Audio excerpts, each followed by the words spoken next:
जहांगीर को हम लोगों ने देखा और हम लोगों ने यह देखा पिछली कक्षा में कि कैसे जहांगीर का शासन चल रहा था और उसमें कैसे कैसे अंग्रेजों के साथ या फिर कहें तो यूरोपियन के साथ या फिर कहें तो पुर्तगाल और इंग्लैंड के साथ कैसे कैसे रिश्ते बने, कैसे कैसे संबंध बने और टूटे, व्यापार के लिए क्या क्या चीज़ें हुई।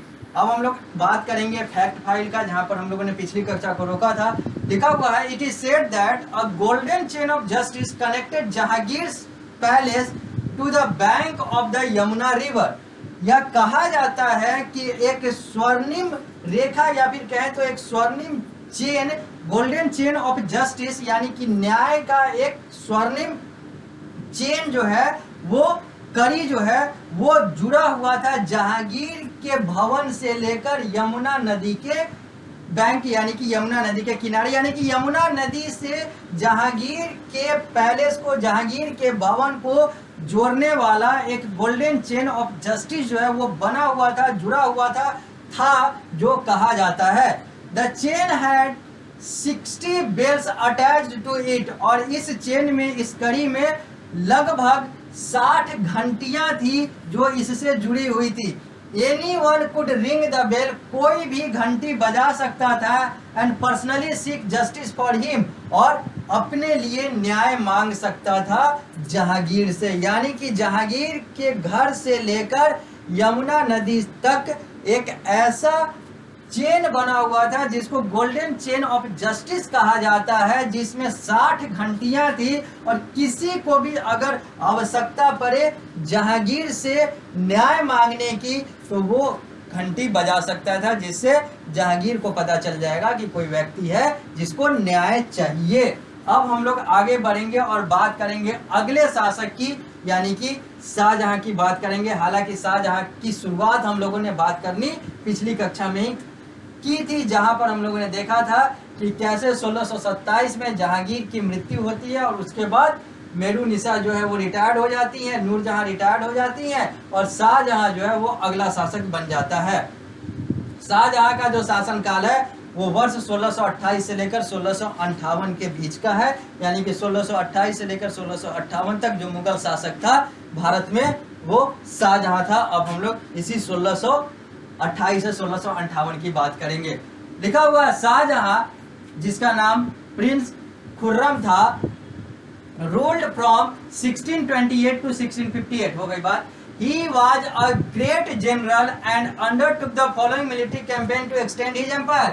वह एक महान शासक के तौर पर या फिर महान सैन्य अधिकारी के तौर पर या फिर एक महान रूलर के तौर पर जाना जाता था और उसने कुछ कदम उठाए थे अपने शासन को, अपने सैन्य शासन को मजबूत करने के लिए। ये 5 जो चीजें हैं निम्नलिखित, ये अब हम लोग पढ़ते हैं और देखते हैं कि वो कौन कौन सी चीजें थी जो शाहजहां के द्वारा यानी कि फिर प्रिंस खुर्रम के द्वारा अपनाया गया था अपने मिलिट्री कैंपेन को मजबूत करने के लिए। पहला, defeated and killed chief captain of Bundelkhand Raja Jujhar Singh in 1636। वर्ष 1636 में ये बुंदेलखंड के राजा जुझार सिंह को defeated and killed chief captain of Bundelkhand Raja Jujhar Singh in 1636। 1636 में इसने हराया और मार दिया बुंदेलखंड के राजा जुझार सिंह के चीफ कैप्टन को, यानी कि जो उसका चीफ कैप्टन था बुंदेलखंड के राजा जुझार सिंह का, उसको इसने हराया 1636 में और मार दिया।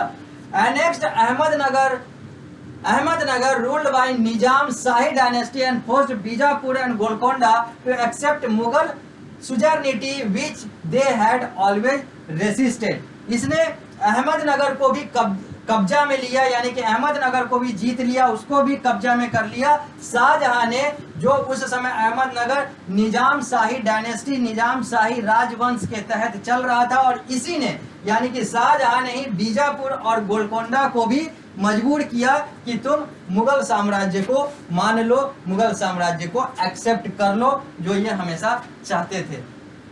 Control the Portuguese and ousted them from Hooghly in Bengal, और इसने पुर्तगालियों को भी नियंत्रित किया और बंगाल के हुगली क्षेत्र से इसने पुर्तगालियों को बाहर रखा, यानी कि शाहजहां ने। He sent his army to Balkh and Badkhan in Central Asia to conquer the old territories of his ancestor। इसने अपने पूर्वजों के पुराने क्षेत्र को, पुराने किलाओं को, पुराने जगहों को, पुराने स्थानों को भी कब्जा करने के लिए, फिर से जीतने के लिए अपने सैन्य बल को दो अलग अलग क्षेत्रों में, बाल्ख और बादखान में, जो कि सेंट्रल एशिया का हिस्सा है, वहां पर भेजा। ये दोनों जगह were annexed in 1646 but were soon lost. इन दोनों को भी इसने कब्जा में तो कर लिया, लेकिन 1646 की बात है, लेकिन बहुत जल्दी फिर हार भी गया, फिर ये मुक्त भी हो गया शाहजहां से। अगला, he sent a powerful contingent to Kandahar under his son Aurangzeb to fight the Persian. इसने कांधार में भी सैन्य शक्ति, सैन्य बल को भेजा अपने पुत्र औरंगजेब के देख रेख में, और इसने उस समय वहां के शासक, यानी कि वहां जिसका नियंत्रण था पर्सियन, वहां पर पारसियों से इसने लड़ाई लड़ी। However, his Kandahar expedition failed miserably because of the superior artillery of the enemy। लेकिन यह कांधार वाला जो युद्ध था वो बहुत बुरे तरीके से हार गया, क्योंकि इसके जो दुश्मन थे, यानी कि जो पर्सियन थे, वो इससे कहीं ज्यादा मजबूत थे सैन्य शक्ति और दिमाग में। शाहजहां हैड 4 सन। शाहजहां के 4 पुत्र थे। चारों पुत्र का नाम यहाँ पर लिखा हुआ है, दारा शिको, शुजा, मुराद और औरंगजेब।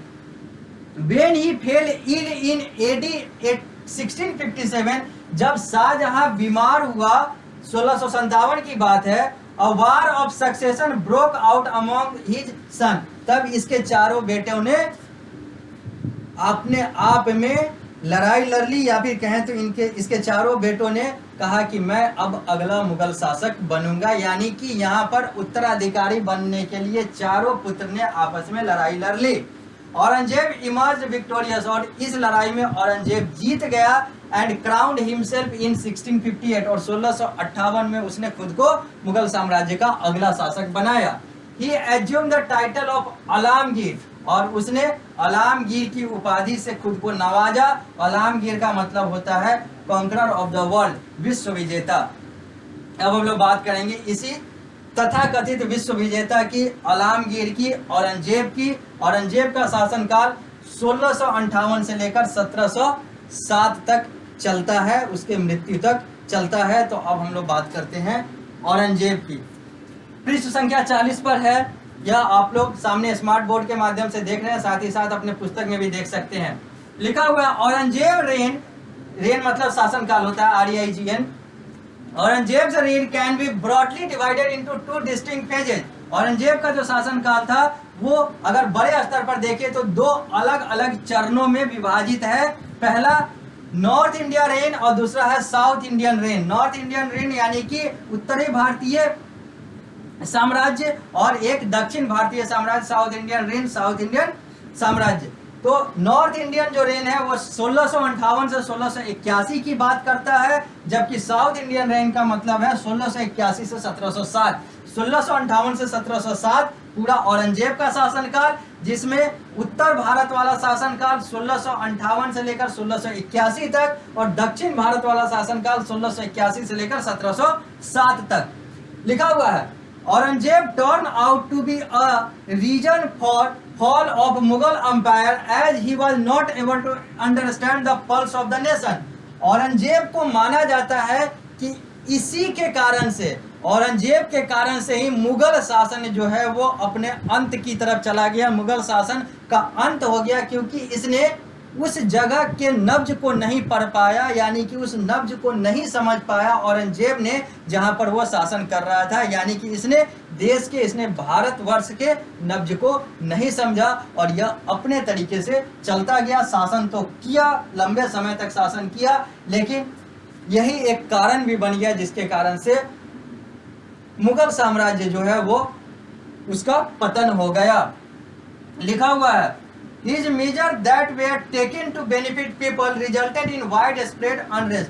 इसका जो अलग अलग कदम था जो उठाया गया था इसके द्वारा कि लोगों का हित हो, वो लोगों में असंतोष का बहुत बड़ा कारण बन गया। The political mark he tried to make over the country, gradually weakened the Mughal empire। और वो राजनीतिक कदम जो इसने उठाए ताकि देश में ये अपने आप को मजबूत कर सके, वो भी मुगल शासन को अल्टीमेटली नुकसान पहुंचा गया। अब कुछ वही सारी चीजें अब हम लोग बात करेंगे, वो नुकसान वाली चीजें बात करेंगे, लेकिन उससे पहले ये चित्र आप लोग देख लीजिए। ये the extent of Aurangzeb's empire है। औरंगजेब का एम्पायर जो है वो भारत में उस समय के अखंड भारत में कहां से कहां तक फैला हुआ था, वो हरे रंग से जो चित्रण किया गया हुआ है इस नक्शे में, इस मानचित्र में, वहां पर समझा जा सकता है कि औरंगजेब के शासन में मुगल शासन कहां से कहां तक था। तो अब हम लोग बात करेंगे औरंगजेब के समय कुछ उन सारे चीजों की जो औरंगजेब के कदम के कारण से, औरंगजेब के उठाए हुए कदम के कारण से औरंगजेब के मुगल शासन का पतन का कारण बन गया। तो पहला है confrontation with the Ahom of Assam.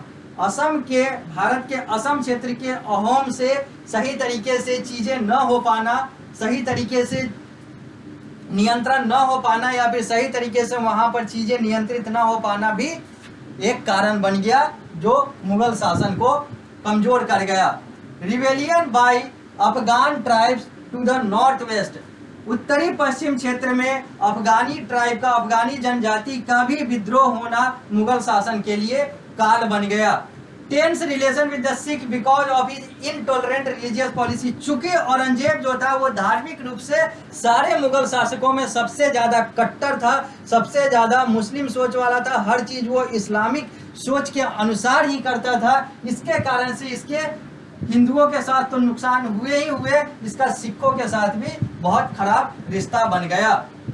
Revolt by many Rajput ruler. बहुत सारे अगर हिंदू शासक, राजपूत शासकों की बात करें तो वहां पर भी विद्रोह हुआ, चाहे वो बुंदेलाज के द्वारा हो, चाहे वो अलग अलग लोगों के द्वारा हो, जहां पर जजिया और अलग अलग हिंदू टेम्पल को, हिंदू मंदिरों को तोड़ने के कारण से हुआ था। Protest of Jat peasant due to heavy land revenue demand. और बहुत ज्यादा जमीन का जो पैसा लेने वाली जो चीजें थी उसके कारण से जो जाट किसान थे उसने भी विद्रोह कर दिया। Gross misuse of trading privilege granted to English trader which resulted in confrontation with them. बहुत सारे मिसयूज भी हो गए जो अंग्रेज व्यापारियों के साथ जो ये सारा कुछ चल रहा था, जो इसके पहले यानी कि औरंगजेब से पहले जो शाहजहां, इसके बाप ने जो औरंगजेब के साथ और उसके पहले जो चीजें थी वो सारी चीजें जो है, जहांगीर, ये सारी चीजें जो थी जो अंग्रेजों के साथ ये लोग अपना व्यापारिक हित साध रहे थे, वहां पर भी बहुत ज्यादा नुकसान हो गया। तो ये सारे कुछ कारण बन गए जो मुगल शासन को बर्बाद कर गया। ये पेंटिंग ऑफ औरंगजेब है, यानी कि औरंगजेब का यह चित्र है जो कि आप लोग यहाँ पर देख सकते हैं। In Aurangzeb's time, the Mughal Empire was the largest, stretching from Kashmir in the north to Jinji in the south and from the Hindu Kush in the west to Chittagaon in the east। Aurangzeb के शासन में ही मुगल शासन जो है वो सबसे ज्यादा क्षेत्रों पर राज किया। वो राज जो है वो अगर हम लोग बात करें ऊपर की यानी कि उत्तर की तो कश्मीर, नीचे की यानी कि दक्षिण की तो जिंजी, अगर हम लोग बात करें पश्चिम की तो हिंदू कुश पर्वत, और अगर हम लोग बात करें पूरब की तो चितगांव तक ये फैला हुआ था। He was a very conservative Muslim and led and austere life. वो बहुत ज्यादा, वो एक तरीके से चरमपंथी या फिर कहें तो जटिल या फिर कहें तो संकुचित मुसलमान था, जो सिर्फ मुसलमान मुसलमान मुसलमान यानी कि मुस्लिम सोच से ही आगे बढ़ता था, और जो भी चाहता था कि हर व्यक्ति जो है वो इस्लाम अपना ले, और इसके लिए जजिया और बहुत सारी चीजें जो हैं वो करवाई गई थी। But bitterly opposed all forms of entertainment such as music and dance. और चूंकि यह इस्लामिक प्रवृत्ति का था तो इसको लगता था कि इसके धर्म में नृत्य, संगीत, ये सारी चीजें जो है वो हराम है, वो चीजें सही नहीं है, तो ये इसको अपोज करता था, इसका विद्रोह करता था। He was however a master of several languages including Arabic and Russian। हालांकि ये बहुत सारे भाषाओं का ज्ञानी था, विद्वान था, जिसमें वो अरेबिक भी आता था, रशियन भी आता था इसको। He also paid careful attention to all aspects of governance। इसने शासन व्यवस्था के भी हर पहलू पर अच्छे से ध्यान दिया। अब हम लोग बात करेंगे the Mughal court and administration का। बात हो गई औरंगजेब की, बात हो गई सारे जो भी मुख्य महत्वपूर्ण मुगल शासक थे उनकी बात हो गई। औरंगजेब के बाद हम लोगों ने देखा कि मुगल शासन का भी पतन हो गया।